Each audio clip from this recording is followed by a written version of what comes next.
जब जब हम PSL की बात करते हैं, जब जब हम PSL की सक्सेस देखते हैं, जो PSL जिनका ब्रेन चाइल्ड था, हमारे साथ मौजूद हैं the former director of PSL Salman Sarwar Bhatt sahab. अस्सलाम वालेकुम and welcome to the show Salman sahab. जी वालेकुम अस्सलाम Savera, thank you for having me on your show again and hope you are well.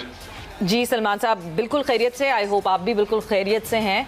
But Salman साहब, आज हमारा जो मेजर फोकस होगा ना, वो होगा कि हम कैसे बाकी खेलों की इम्पोर्टेंस उतनी बढ़ाएं जितनी क्रिकेट की इम्पोर्टेंस है, क्योंकि एक टाइम में होती थी पाकिस्तान में इतनी, हमने हमारी पास्ट हॉकी ग्लोरीज, हमारी past squash glories, even table tennis में हमारी बड़ी ग्लोरीज थी, मगर उसके बाद एकदम से सब डीरेल होता चला गया, स्पॉन्सर्स नहीं तो फंड्स नहीं तो ये नहीं। मगर मूविंग किसी भी स्पोर्ट्स पे जाने से पहले सबसे पहले हम PSL की बात कर लेते हैं, because that is a product of Pakistan जिसके लिए हम बड़ा फ़ख्र करते हैं, हम बड़ा खुश होते हैं।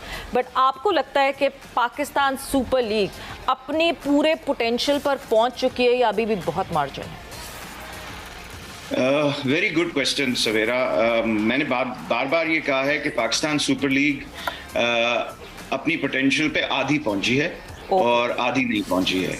मैं क्यों कहता हूं? सिंपली पुट, अगर आप ये देखें कि ये फ्रेंचाइज लीग है, फ्रेंचाइज लीग को अगर आगे बढ़ना है तो इसको कमर्शियली और from a brand image perspective successful होना जरूरी है। हमारी लीग जो है वो it should be in the top 2-3 leagues, you know, franchise leagues in the world, because हमारी मार्केट माशाल्लाह काफ़ी बड़ी है। ये क्यों नहीं आगे गई? इसकी वजह यह है कि हम इसको अभी तक एज एन इवेंट रन करते हैं, एज अ फ्रेंचाइज प्रोडक्ट हम नहीं रन करते। पिछली दफ़ा भी आई थिंक मैं जब आपके प्रोग्राम में था तो मैंने काफ़ी बात की थी अराउंड फ्रेंचाइजिंग।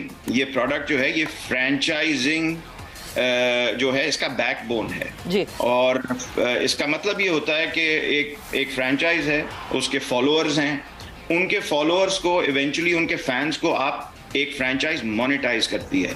ये मोनेटाइज करने का तरीका जो है, ये कौन लेके आएगा, कौन बताएगा, कौन फ्रेंचाइजीज को गाइड एंड गाइड करेगा, ये जो रेगुलेटर है उस स्पोर्ट का, उसका काम होता है, स्पेशली जब आप नया प्रोडक्ट लेके आते हैं। तो हमने ये देखा कि जो रेगुलेटर है उसको इवेंट करने आते हैं बहुत अच्छे। तो इवेंट तो उन्होंने बड़ा अच्छा किया, जिसके वजह से broadcasting right, central broadcasting, central sponsorship, get money वगैरह जो है वो तो आ गया। मगर ये जो फ्रेंचाइजिंग है ये नहीं हुआ, और उसकी वजह से आज आपके जो इवन दो आपके सेंट्रल राइट्स डबल और ट्रिपल हो गए, मगर आपकी फ्रेंचाइजीज की जो इनकम है, जो रियल इनकम फ्रेंचाइजिंग से आती है, वो नहीं बनी। तो आज आप इस हाल में हैं जब जो कि ये फ्रेंचाइजीज कह रहे हैं कि जी ये जो प्लेयर पैकेजेस हैं इनको कम किए जाएं। तो अगर प्लेयर पैकेजेस को आप कम करेंगे तो आपके पास टॉप प्लेयर्स नहीं आएंगे। और आज जो आप फ्रेंचाइज दुनिया में देख रहे हैं कि अब फ्रेंचाइज होल्डर्स जो हैं वो जाके फर्क मुल्कों में टीम्स खरीद रहे हैं। और अब बात हो रही है कि प्लेयर्स को जो है वो पूरे साल के लिए कॉन्ट्रैक्ट कर लिया जाए, तो वो नेशनल टीम के बजाय वो फ्रेंचाइज के लिए खेलना शुरू कर देंगे। तो अगर फ्रेंचाइजी के पास वो फंड्स नहीं होंगे तो कहाँ से करेंगे हम ये? तो अगर हम ये नहीं कर पाएंगे तो हमारी लीग और पीछे चली जाती रहेगी। This is a fact, Salman sahab, we have to wake up to it. बिल्कुल सही बात है, और ये बात आपकी बिल्कुल सही है कि हमने जब शुरू के फर्स्ट 2 सीजन्स थे तो हमने देखा कि काफ़ी हाइप थी in terms of fans buying the T-shirts and merchandise of the brands of the franchises, लेकिन अब वो इतना ज़्यादा नहीं दिखता। लेकिन आपको लगता है कि PSL का, क्योंकि एक अलमिया ये था कि कुछ सीज़न उसके हुए UAE में, उसके बाद वो पाकिस्तान आई, तो जो फ्रेंचाइज ओनर्स थे वो ये सोच रहे थे कि सबसे बड़ा चंक ऑफ रेवेन्यू जो है वो गेट मनी की सूरत में होगा। जब वो भी अचीव हुआ तो भी पता लगा कि अभी भी फ्रेंचाइज ओनर्स को पैसे नहीं बच रहे। इन टर्म्स ऑफ TV राइट्स हमारी मार्केट इतनी ज़्यादा बड़ी नहीं हुई जितनी आप दूसरी लीग्स की अगर आप बात करें, IPL की या ऑस्ट्रेलियन लीग की बात करें, तो उतना TV राइट्स में भी हमें रेवेन्यू नहीं दिखा for franchises. So do you think कि ये सारे चीज़ें होने की वजह से इस जो चीज़ आप कह रहे हैं उसमें डिले हुआ है, और अब मूविंग फॉरवर्ड शायद आई एग्री कि जब तक पाकिस्तान नहीं आई थी तो वी वर होपिंग कि पाकिस्तान जब आएगी तो गेट मनी बढ़ेगा। But gate money has always been, अगर आप इस मॉडल को देखें ना, तो gate money has never been a very large chunk of a franchise league. Broadcasting इसकी बहुत बड़ा चंक होता है. हमारे यहाँ सेंट्रल स्पॉन्सरशिप्स भी बहुत बड़ा चंक बन जाती हैं. मगर एक्चुअली इसकी जो मेन वजह है ना वो ये है कि फ्रेंचाइजी को शुरू से हमने, और इसमें I hold myself just as much responsible because over a period of time आप सीखते भी हैं, हमने शुरू से फ्रेंचाइजीज के लिए एक प्री कंडीशन नहीं डाली. और वो प्री कंडीशन ये होनी चाहिए थी कि देखिए इस फ्रेंचाइज, आप अपनी फ्रेंचाइज का ब्रांड बढ़ाएंगे, ब्रांड की एक्टिवेशंस को बढ़ाएंगे और आप इतने फ्रेंचाइज प्रोडक्ट्स लॉन्च करेंगे ऑन एन एनुअल बेसिस. और इसके बारे में हम बैठ के हम जो मीटिंग्स हैं, रेगुलर क्वार्टरली मीटिंग्स हैं, उनमें ये डिस्कस करेंगे कि जी आपने वहां पे कितनी ट्रैक्शन की है और वो उसके लिए आपको जितनी मदद चाहिए होगी, हम वो इंटेलेक्चुअल कैपिटल उन मुल्कों से, उन जगहों से, यूके से, यूएस से, जहां पे फ्रेंचाइजिंग बहुत भरपूर तरीके से होती है, वहां से लेके आएंगे और आपकी मदद करेंगे कि आप उन चीजों को डेवलप करें. मैं थोड़ा सा आपको इसमें एग्जांपल दे दूं. हमने मैनचेस्टर तो इसमें मैनचेस्टर यूनाइटेड को हमने स्टडी किया था, केस स्टडी जब हम ये कर रहे थे, तो हमने ये देखा था कि मैनचेस्टर यूनाइटेड के 3 बड़े रेवेन्यू स्ट्रीम्स थे. एक तो जो सेंट्रल पूल जिसको हम कहते हैं ब्रॉडकास्टिंग राइट्स का शेयर और सेंट्रल स्पॉन्सरशिप्स का share, and then gate money. और फिर दूसरा उनके अपने जो स्पॉन्सरशिप राइट्स है, टीम स्पॉन्सरशिप, जो जर्सी के स्पॉन्सर्स होते हैं. तीसरी रेवेन्यू स्ट्रीम जो थी ये फ्रेंचाइजिंग थी. मैनचेस्टर यूनाइटेड ठीक है, पुरानी फ्रेंचाइज है, बट सीखना तो हमने वहां से ही इन फ्रेंचाइजी से ही है ना. इनके 250 रेवेन्यू स्ट्रीम्स हैं, यानी कि 250 प्रोडक्ट्स एंड सर्विसेज हैं. हम जब फ्रेंचाइजिंग की बात करते हैं तो हम सिर्फ मर्चेंडाइजिंग के बारे में सोचते हैं. सिर्फ मर्चेंडाइजिंग नहीं है ये, इसमें मर्चेंडाइजिंग है. इसमें आप इस तरह से देख लें कि अगर 5 मिलियन फैंस हैं तो वो 5 मिलियन पोटेंशियल कस्टमर्स हैं. वो फर्क टाइप्स की उनकी इनकम लेवल्स हैं, फर्क टाइप के उनके नीड्स हैं.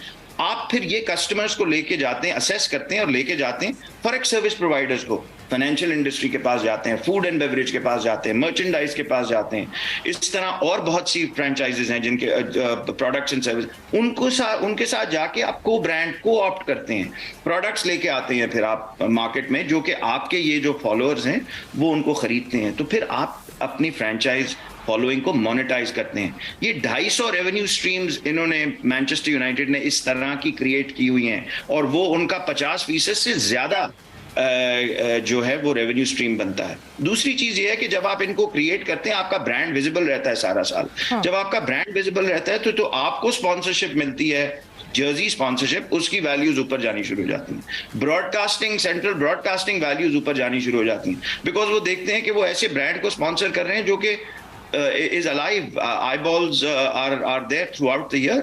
तो ये पूरी एक साइंस है, पूरा एक बिजनेस है जिसको एज अ बिजनेस रन करने की जरूरत है. इसलिए मैं कहता हूँ कि ये एज एन इवेंट रन किया जा रहा है, एज अ बिजनेस नहीं रन किया जा रहा है. और इसमें फ्रेंचाइज ओनर्स का भी थोड़ा कसूर है. वो भी हम देखते हैं कि वो भी इसको इवेंट की तरह चलाते हैं. अगर उनको मर्चेंडाइज भी सेल करनी होती है, अगर अभी इसी रेवेन्यू स्ट्रीम की बात करें कि मर्चेंडाइज सेल करना है, तो वो इवेंट से 2 महीने पहले ही आते हैं मार्केट में कि मेरी ये ग्लैडिएटर्स की टी शर्ट है तो उस पर मर्चेंडाइज आ जाए. So when we look at the franchise owners, they also run it like an event. Yes, I think you're absolutely right that they do run it like an event. But if you sit back and look at अगर आप पाकिस्तान के retail scene को अगर देखें तो हम retail business में we do well, but हम इतने आगे नहीं हैं. तो अगर हम अपने आप को कंपेयर करें से with the country across the border, or we compare it to other retail robust countries, तो हमें रिटेल बिजनेसेस पे काम करने की जरूरत है. अगर हम ये असम्पशन लेके जाते और हम कहते कि जी हमने इन फ्रेंचाइजीज को अब इनकलकेट करना है, इनकी नॉलेज और इनकी जो एक्टिविटी है वो इस तरफ गाइड और गोड करनी है. क्योंकि मेरी ख्याल में 60% इसमें रेगुलेटर का भी काम है, 40% I would hold the franchisees responsible.